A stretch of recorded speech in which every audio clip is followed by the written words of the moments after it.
What if everything you've been taught about right and wrong is a calculated lie? A system designed not to elevate humanity, but to keep you small, obedient, and filled with self-loathing. This was Friedrich Nietzsche's explosive claim, that conventional morality isn't some divine truth, but a psychological weapon wielded against human greatness. And in the next 10 minutes, I'll show you why his devastating critique still makes people deeply uncomfortable today. God is dead. These 3 words might be Nietzsche's most famous, but they're also his most misunderstood. Nietzsche wasn't celebrating the death of God. He was diagnosing a civilizational crisis. European culture had been built on Christian foundations for nearly 2 millennia. Now those foundations were crumbling under the weight of scientific advancement, historical scholarship, and philosophical inquiry. What terrified Nietzsche wasn't atheism itself, but what he saw coming next, a moral vacuum. Without God, what happens to the moral framework that governed Western civilization? This is where Beyond Good and Evil begins, not with a rejection of morality, but with a genealogical investigation of where our moral instincts actually come from. The book's title itself is provocative. Nietzsche isn't suggesting we abandon the concepts of good and evil entirely. He's arguing that we need to go beyond our reflexive, unexamined moral assumptions to understand their psychological origins. As he puts it, there are no moral phenomena at all, but only a moral interpretation of phenomena. This is the first shock to conventional sensibilities. Morality isn't written into the fabric of the universe. It's a human interpretation. And what's truly unsettling is Nietzsche's claim about who created that interpretation and why. In perhaps his most uncomfortable assertion, Nietzsche argues that our moral systems weren't created by the strongest, healthiest members of society, but by the weakest. Slave morality, as he calls it, was born from resentment. Unable to express their power directly, the oppressed turned weakness into a virtue and condemned strength as evil. Look at the core values of Judeo-Christian morality. Nietzsche says, humility, meekness, compassion, turning the other cheek. These aren't universal virtues. They're the psychological weapons of the powerless against the powerful. What's been presented as divine revelation is actually an inversion of the aristocratic values that preceded Christianity, where good simply meant noble, powerful, and beautiful, while bad meant base, weak, and common. Let that sink in. Our most cherished moral intuitions, that we should care for the weak, that humility is virtuous, that all humans have intrinsic worth, might not be eternal truths, but psychological adaptations that served a specific historical function. This isn't just intellectual provocation. It's an earthquake beneath everything we think we know about right and wrong. And Nietzsche is just getting started. His next move is to expose the will to power operating beneath our moral pronouncements. When someone insists that certain actions are objectively wrong, they're not describing reality. They're attempting to exercise control. Every moral system, Nietzsche argues, is an expression of power, an attempt to shape the world according to particular interests and values. This includes Nietzsche's own philosophy, of course. The difference is that he acknowledges it. He doesn't pretend to have discovered objective moral truth. He admits that he's advocating for values that elevate humanity rather than diminish it. What makes his critique so enduring is how he connects abstract moral philosophy to human psychology. Take his concept of resentment, the festering resentment that transforms envy into moral indignation.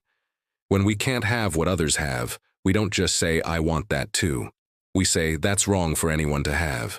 We convert our inability into virtue. I don't even want that because desiring it would be immoral. This psychological insight explains so much about contemporary moral crusades. When we condemn others with righteous fury, are we really concerned about justice, or are we expressing our own frustrated will to power? Nietzsche would suggest the latter. Even more disturbing is his analysis of asceticism, the glorification of self-denial. Why would humans create moral systems that demand they repress their natural impulses? Because, Nietzsche argues, Turning against one's own desires creates the illusion of control. If I can't satisfy my desires, I can at least feel powerful by deliberately frustrating them. The ascetic doesn't eliminate the will to power. He redirects it against himself.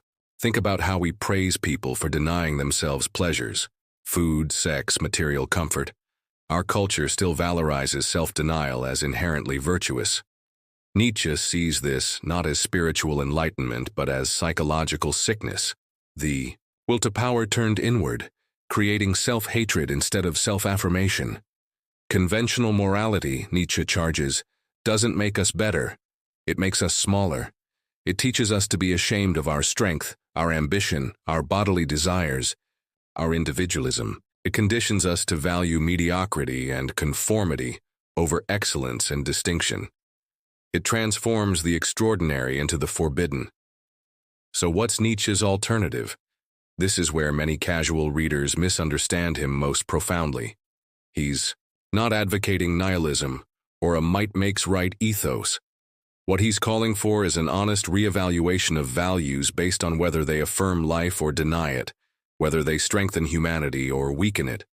His concept of the Übermensch, often mistranslated as Superman and grotesquely misappropriated by fascists, isn't about dominance over others. It's about self-overcoming.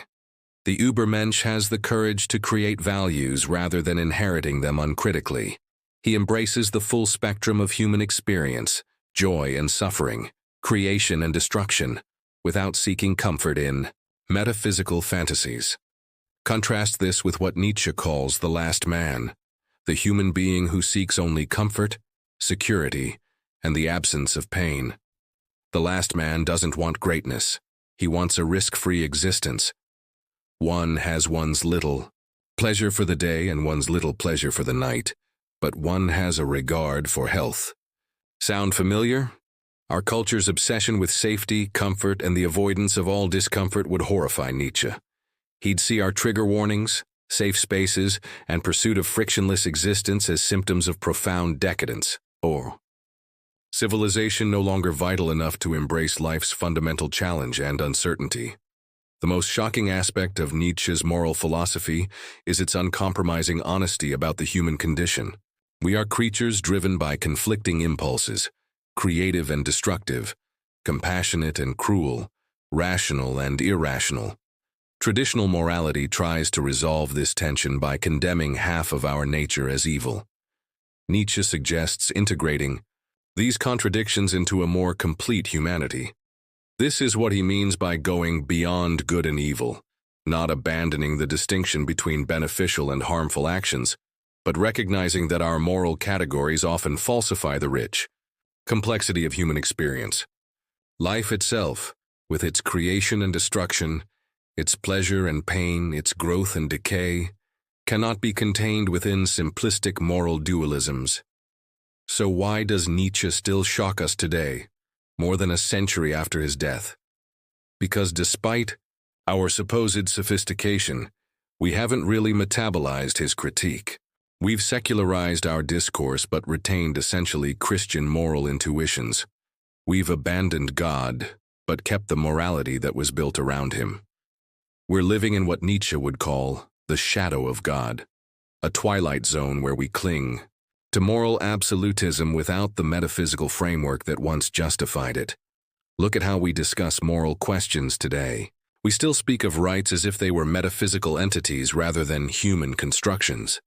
We condemn certain behaviors as objectively wrong rather than contextually harmful. We treat our particular moral intuitions as universal truths rather than culturally specific interpretations.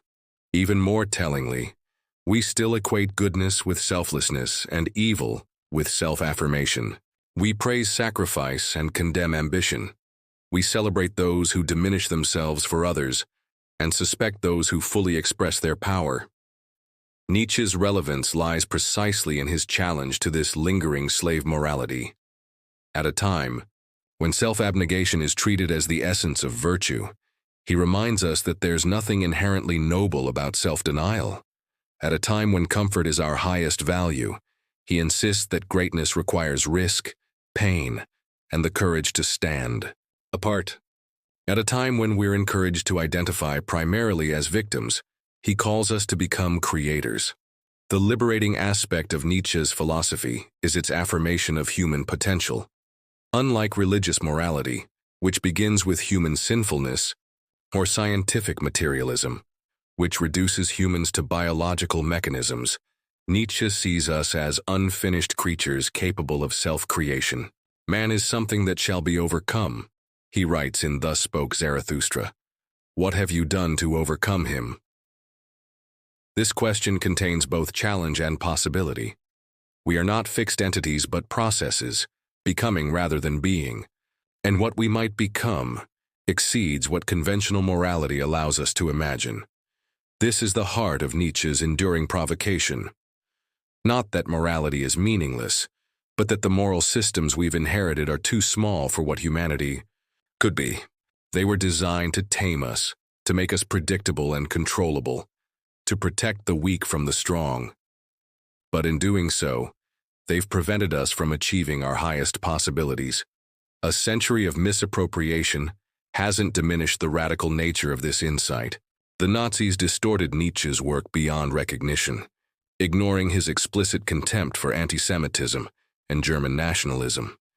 Contemporary alt-right figures cherry-pick quotes while disregarding his scathing critiques of the very resentment that fuels their movement.